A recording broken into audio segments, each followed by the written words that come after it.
Hey everyone, this is Adam Elenbaas from Nightlight Astrology, and today we are going to take a look at the astrology of September and see what's ahead for us. Um, we're going to go through all of the major transits of the month in a at a good clip. We're not going to spend time laboring on each one because the point is to sort of introduce you to the transits, give you a basic feel for what they will entail, and then throughout the month if you watch my channel, we end up breaking those transits down and sometimes doing several videos for each transit, depending on how big or how long they are. So this is just to give you an overview of what's coming in the month ahead. And if you keep watching the channel, you get to see us break down each of those transits as the month goes on. So that is our goal for today. Before we get into it, as always, don't forget to like and subscribe.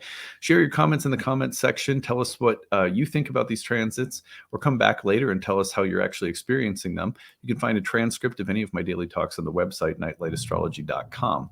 So when you go over to the website, by the way, check out all of our readings and courses. If you have any questions about what you find there, you can email us, info@nightlightastrology.com. Okay, well, let's go ahead and get into it. I'm going to go ahead and put up the real-time clock so that you guys can see what I'm seeing, and we will walk through the major transits of September. Now, a lot of the transits of September, due to Venus turning direct and Mercury retrograding and then turning direct, are going to be happening as repeat transits. These are transits that have already come through and are now going to come through again. So on September 3rd, the first big event of the month is that Venus will turn direct. So you can see this right here. You'll see a little S under Venus at the beginning of the month. So there is Venus stationing to turn direct. And that's the kind of big first news of September, is Venus now is in direct motion, which usually will come at a time when you'll start to notice that things that have been in process are turning a corner. And if you've been through a process of revision and breakdown and rebirth, all words to describe a retrograde, you'll notice that things are getting patched back together, starting with Venus turning direct, or whatever planet is turning direct. We're going to have Mercury turning direct later in the month. Now, on September 4th, Mercury's retrograde will reach a point where, and I'm going to put in, I realize the outer planets are not in at the moment, so I'm going to put Uranus, Neptune, and Pluto back into the mix. So you'll notice that Mercury's retrograde will take it through a trine to Jupiter on September 4th. Now, this is a nice transit, an earthy Mercury retrograde that's combust, but protected from combustion through being in its own chariot. It's exalted, it's in its own dignity, trine to benefic Jupiter. You might find that you're able to see the big picture, or that you're able to problem solve, that you're finding helpful people or influences and energies to work with at this time. You think of Earth as forming things and taking ideas or feelings and starting to move them around tangibly.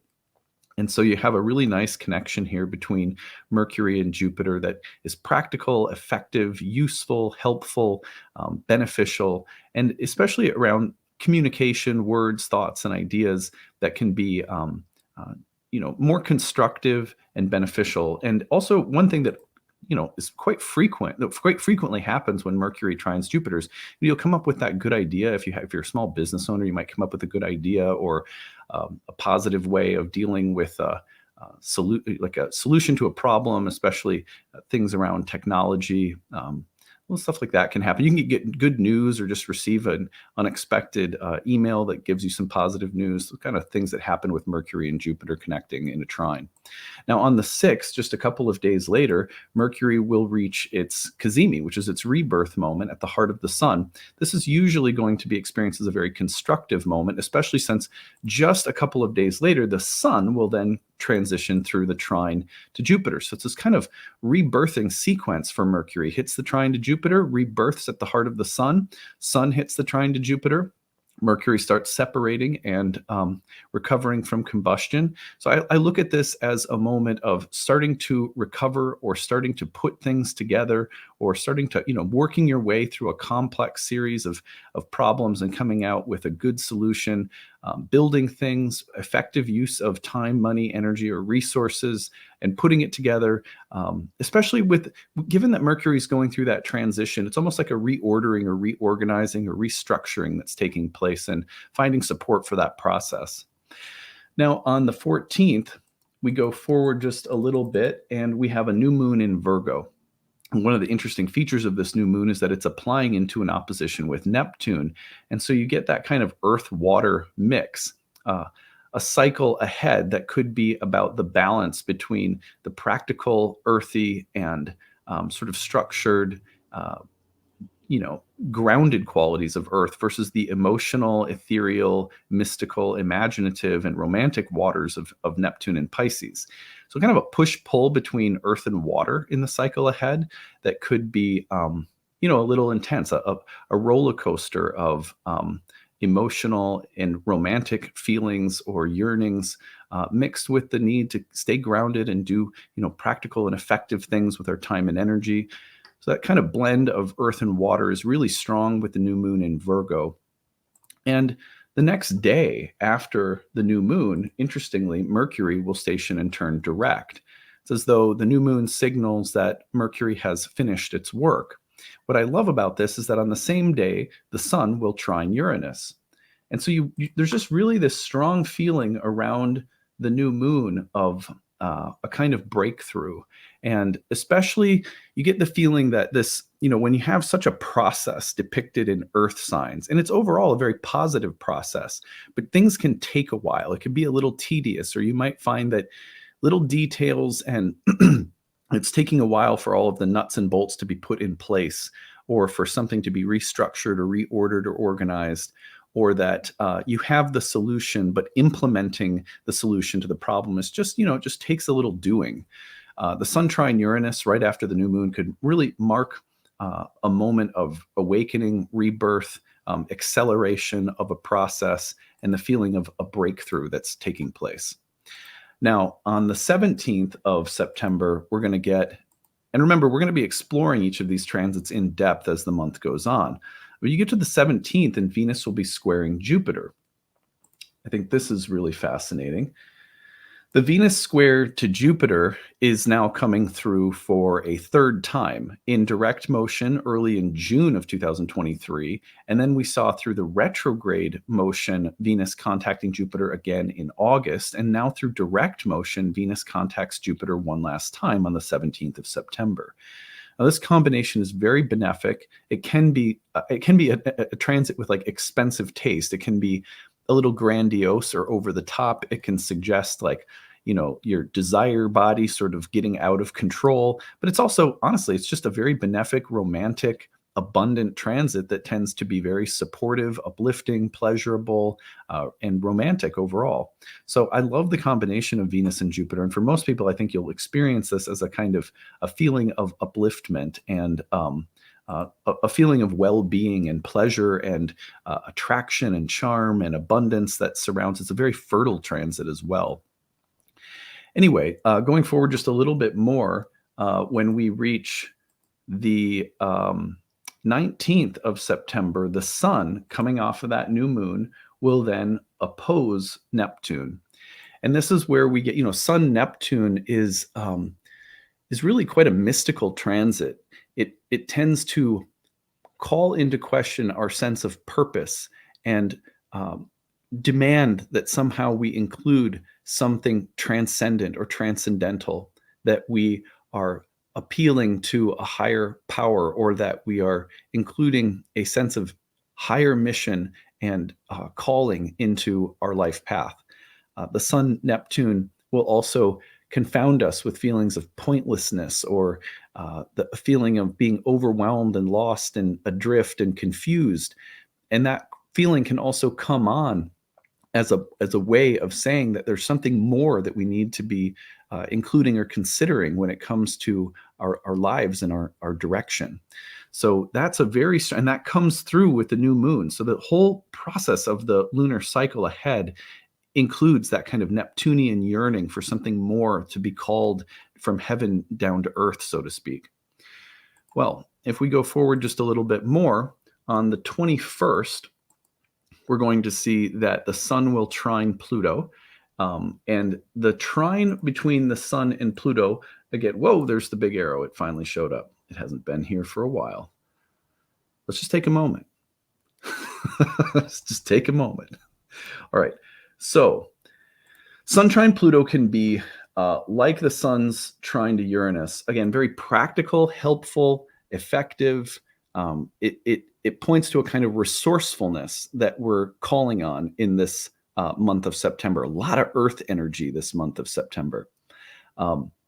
Sun trine to Pluto on the 21st can point to a need to go deep and to excavate things, to be, again, practical and resourceful, but to include the subterranean, that which is dark or unconscious, to bring up and effectively use hidden or subtle energies that are seeking expression or release from a place that's been repressed or pent up.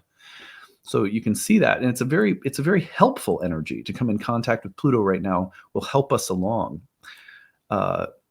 especially removing things that are unwanted or holding us back somehow. On the 25th, a couple of days later, we get Mercury once again trine to Jupiter. So again, the same kind of helpful, resourceful, intelligent energy that can effectively manage and use time, money, energy, resources. That energy is back in the air once more, very earthy trine again, now that Mercury is direct. So same thing we said earlier in the month when it comes to solving problems or implementing the solution to a problem or reordering something or effectively communicating or planning or strategizing. Really nice, helpful energy around that time. Although given that the retrograde comes earlier in the month on September 4th, you got about 3 weeks in between where maybe on the first pass we're looking at something, and at this pass we're looking at the exact same thing but from a different angle. So consider the continuity between the 4th and the 25th. On September 29th, we have a, here we go, yeah. So on September 29th, we get a full moon in Aries. And that full moon in Aries is not quite an eclipse yet, but it's coming into the range of eclipse season. And we're going to start getting eclipses in Aries and Libra. So this full moon is really powerful because it's sort of like primer for eclipses in Aries that are coming. This is September 29th. Let's see here. Yeah, so the full moon in Aries also amplifies the tension between Mars in Libra and the full moon in Aries because the host is opposite. So issues of diplomacy and working out almost like a different order of priorities, negotiations in relationships, kind of trying to, it's like the full moon almost seems to say, you'll be in need of a peace treaty. You'll be in need of like a contract of some sort to be worked out, an agreement, an understanding, and you'll have to be, it's like it could entail a bit of a power struggle. So you want to be careful of that with this full moon. Well, we can see some other things in the air on the same day that are suggesting some similar themes. Venus, through direct motion, is now back into the square with Uranus, which it's had several previous times through direct and retrograde motion over the summer.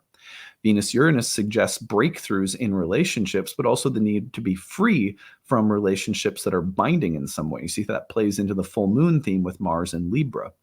So severing bonds or challenges around relationships and negotiations and the need to harmonize and seek like a tactful accord, but also the potential to need to break off and go in a different direction. There's revolution and liberation in love and relationships, and negotiations at this time might be a little intense.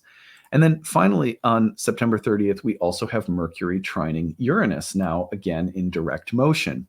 Again, very earthy. And notice how Mercury's trine to Uranus is happening at the same time that Venus is square and that we have the full moon hosted by Mars in Libra. Now that Mars in Libra is also starting to head into a square with Pluto. So it's like, we are going into some, a space where we're going to have to work on finding agreement, resolute and peaceful resolution with other people, or in situations in our lives that are not easy to negotiate or mediate easily.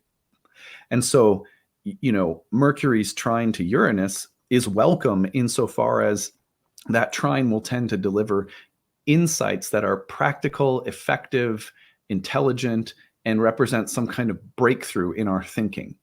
A solution to a problem, again, comes to mind. You get so much of the earthy energy over September looks like a reordering or reorganizing of, earthy forms and structures.